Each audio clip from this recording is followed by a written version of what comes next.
শ্রীলঙ্কা বিশ্বর কাছে আবারও মানবতার পরিচয় দিচ্ছে এবং মানবতা দেখিয়ে ওরা দেখিয়ে দিছে যে না, তারা হচ্ছে মানুষের সাথে থাকতে পারে।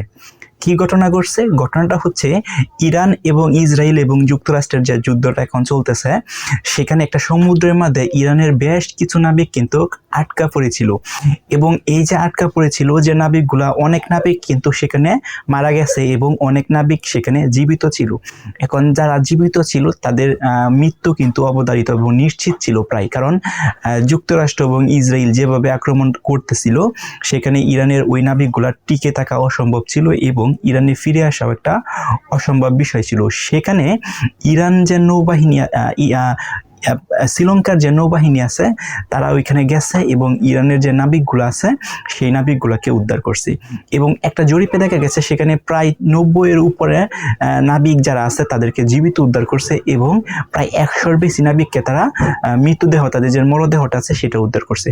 এবং এই যে উদ্ধার করছে, উদ্ধার করার পর কিন্তু এইগুলো যে সময় সোশ্যাল মিডিয়া বা মিডিয়ার মধ্যে উঠে আসতেছিল, তখন কিন্তু বিশ্বের সকল মানুষ কিন্তু শ্রীলঙ্কার প্রশংসা করছে, কারণ একটা মানুষের প্রাণ বাঁচানো কিন্তু একটা ভালো বিষয়। এখন শ্রীলঙ্কা এবং ইরান এবং হচ্ছে যুক্তরাষ্ট্র এবং ইসরায়েল যে যুদ্ধটা চলতেছে, সেখানে কিন্তু শ্রীলঙ্কা কোনো দেশের সরাসরি কোনো পক্ষে নাই।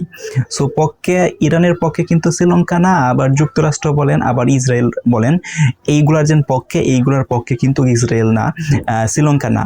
এখন শ্রীলঙ্কা কিন্তু একটা নিরপেক্ষ ভূমিকা পালন করতেছে এবং নিরপেক্ষ ভূমিকা পালন করার সত্ত্বেও এই যে ইরানের নাবিকগুলো আছে, এই ইরানের নাবিকগুলোকে উদ্ধার করছে। এটা ডেফিনেটলি একটা মানবতার কাজ এবং ডেফিনেটলি একটা ভালো কাজ ওরা করছে। এখন আরেকটা নিউজে দেখা যাচ্ছে, সেটা এই যে শ্রীলঙ্কা এই নাবিকদের যে উদ্ধার করছে, উদ্ধার করার পর যে আশ্রয় দিছে, ঠাঁই দিছে, জীবন রক্ষা করছে, এটার কারণে বিভিন্ন মহল থেকে নাকি শ্রীলঙ্কার উপরে চাপ, মানে প্রেশার ক্রিয়েট করতেছে। কেন প্রেশার ক্রিয়েট করতেছে? কারণ হচ্ছে কেন ইরানের নাবিকদেরকে কেন শ্রীলঙ্কায় আশ্রয় দিছে, কেন ওদেরকে রক্ষা করছে। এখন এই যে অন্যান্য দেশ, যে দেশগুলা শ্রীলঙ্কার উপরে এই যে প্রেশার ক্রিয়েট করতেছে, এইগুলো তো কখনো ঠিক না, কারণ শ্রীলঙ্কা কিন্তু সরাসরি কারো পক্ষে নেয় নাই। এখন পর্যন্ত কোনো মিডিয়া নিউজ বা কোনো পর্যন্ত আমার চোখে বাসে নাই যে শ্রীলঙ্কা ইরানের পক্ষে, আবার ইসরায়েলের পক্ষে, আবার যুক্তরাষ্ট্রের পক্ষে, কারো পক্ষেও কিন্তু শ্রীলঙ্কা নেয় নাই। ওরা জাস্ট ওদের স্থান থেকে কিছু মানুষের প্রাণ রক্ষা করছে। এটা তো খারাপ কিছু না, বা এটা তো দোষের কোনো কিছু করে নাই। ওরা ওদেরকে ওইখানে চাপের মুখে ছিল, ওদের মৃত্যু অবধারিত ছিল, নিশ্চিত মৃত্যু, সেখান থেকে তাদেরকে উদ্ধার করছে। উদ্ধার করার পর তাদের দেশের যে নৌবাহিনী আছে, নৌবাহিনী দ্বারা উদ্ধার করে তারা আশ্রয় দিছে এবং পরবর্তীতে হয়তো ওই নাবিকগুলা যেহেতু ইরানের, সেখানে ইরানে ওদেরকে স্থানান্তর করে পাঠিয়ে দিবে। সো এটা তো একটা ভালো কাজ করছে শ্রীলঙ্কা। তো শ্রীলঙ্কা যেন এই যে একটা মহৎ কাজ করছে, সেটা তো প্রশংসা করা উচিত। কিন্তু খুবই স্যাডনেস বা দুঃখজনক খবর হচ্ছে, অন্য দেশের বিভিন্ন দেশ থেকে চাপ ক্রিয়েট করতেছে, কেন আশ্রয় দিচ্ছে এটার জন্য বিপাকে পড়তেছে শ্রীলঙ্কা।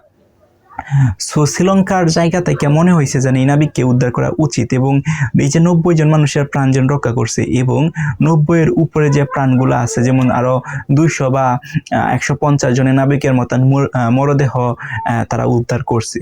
সো ওরা তো একটা ভালো কাজই করছে, এখানে তো খারাপ কাজ কোনো কিছু করে নাই।